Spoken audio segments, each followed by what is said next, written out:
Shirish Ghanekar पळालेत, message किंवा call करू नका, मोबाईल हॅक झाला असू शकतोय.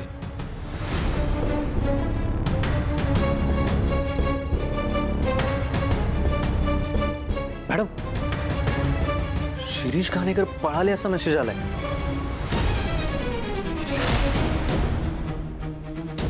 काय? कोणी पाठवलाय? अननोन नंबर आहे.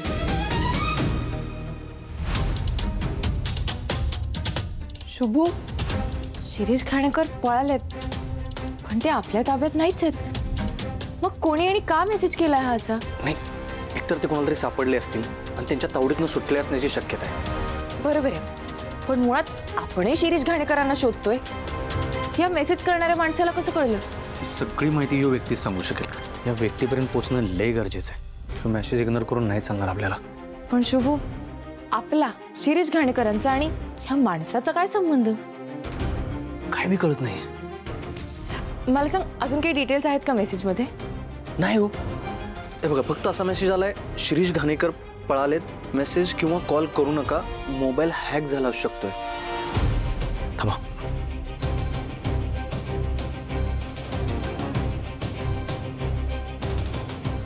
कट झाला म्हणजे हॅक झाला असू शकतोय. मॅडम, मी निघतो. एक थांब, कुठे जाणार तू आता आणि काय करणार आहेस? मी काय करतो, हा नंबर कोणाचा आहे बघतो. जर शहानिशा करतो, जर तो माणूस मिळालाच तर शिरीष घाणेकरांविषयी काय माहिती मिळते का बघतो.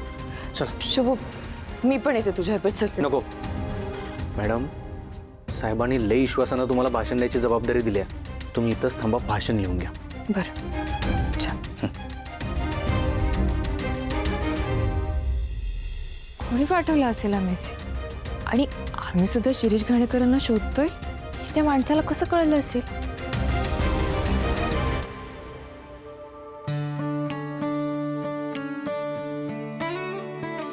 वर्षा, दूध गरम झालं की मी श्रावणी मॅडमला नेऊन देते. तू ते भाज्या वगैरे राहू दे, नाश्त्याची भांडी राहिलेत ती धुवून घे जा.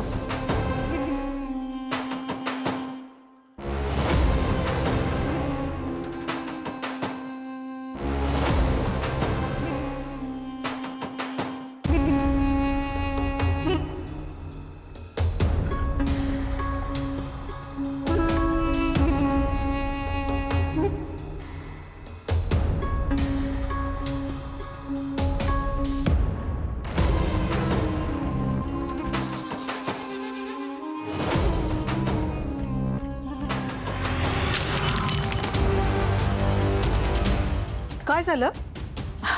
चुकून धक्का लागला आणि पडलं. मी करते काचा गोळा. कमरेतला चंगेली.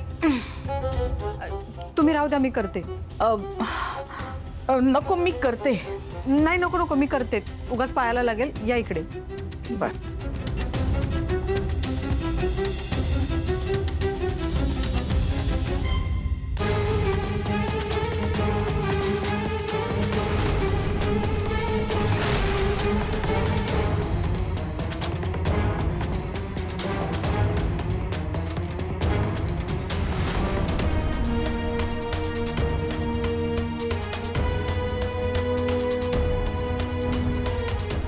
अगं अपर्णा, ते राहू दे ना.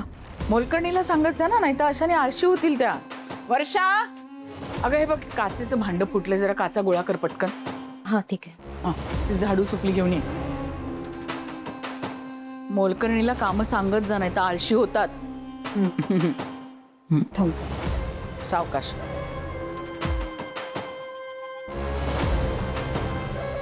सगळ्या व्यवस्थित गोळा कर. हा, पायाला लागतील नाही तर.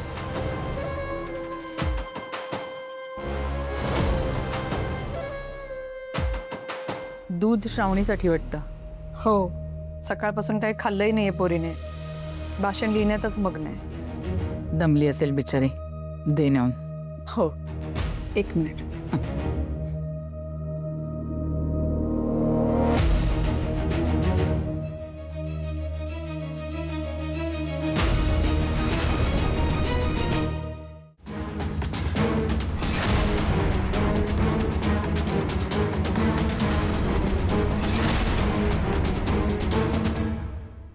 श्रावणी, काम नंतर कर, आधी दूध पिऊन घे. नाही नाही, मी आता खूप बिझी आहे, मला खूप काम आहे अगं. अगं सकाळी नाश्ता पण नाही केलास, किती काम करशील. मला काय माहिती नाही, तू आधी दूध पिऊन घे. काकू काकू हे बघ, भाषण लिहून द्यायचंय ना 2 वाजेपर्यंत आणि काही झालं नाही अजून. मला टेन्शन आले बघ. आता मला लिहू दे. हे काय ना ते नंतर पिते मी. श्रावणी, मी इथून कुठेही जाणार नाहीये. तुझी तळमळ कळते ग मला, पण पोटात पण काहीतरी गेलं पाहिजे की नाही. घे आधी दूध पिऊन घे. काकू घे ना. प्रीती,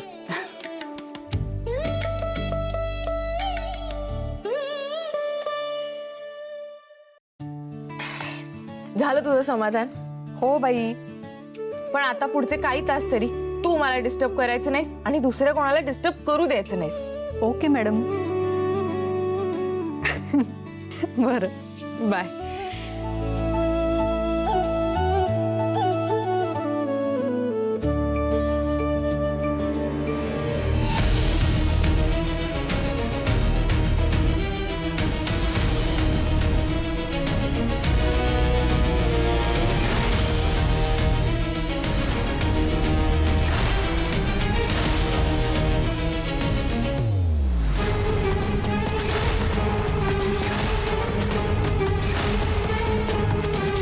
हो मॅडम, श्रावणी संगत काय करायला सांगा की.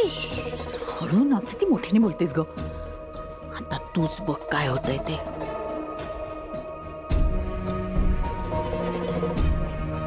शुभो, शुभो, शुभू कुठे गेलाय? विश्वंभर, तुझा शुभू तर शिरीष घाणेकरला शोधत भटकतोय ना. त्याला तो शिरीष घाणेकर सापडणार ना तुला तुझं भाषण. अरे तो मगाशीच घाईघाईत कुठेतरी निघून गेला. कुठे गेलाय? तर कुठे गेला ते काही सांगून गेला नाहीये. आजकाल ना तो असंच करतो, तंद्रीतच असतो बाबा. तुला माहित ना माझी महत्वाची मीटिंग आहे दुपारी 2 वाजता. काही कळत नाहीये त्याचं. गेल्या काही दिवसात खूप बदललाय तो. बरं ठीक आहे, त्या मुलीला तरी बोलो, मला भाषण हवंय ते लिहिलेलं. अरे बापरे, भाषण हवं होतं आता, पण ती तर दमून स्टडीमध्ये झोपली आहे. झोपली? एवढा निष्काळजीपणा कसा करू शकते ती? तुला तर माहिती आहे ना, आजपर्यंत ती स्वतःच्या मनाप्रमाणेच वागत आली आहे. अरे भाषणाचं म्हणशील तर माझ्या लक्षात नाही राहिलं रे, नाही तर मी तिला आठवण केली असती. नाही नंदका, या मुलीवर काम सोपून ना खूप मोठी चूक केली मी. आता तिला काही बोलू नकोस हं विश्वंभर. नाही असं नाही, तिला कळायला हवं तिने काय चूक केली आहे ती.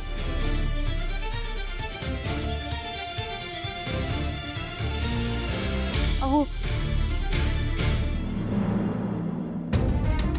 श्रावणी अशी कशी झोपेल?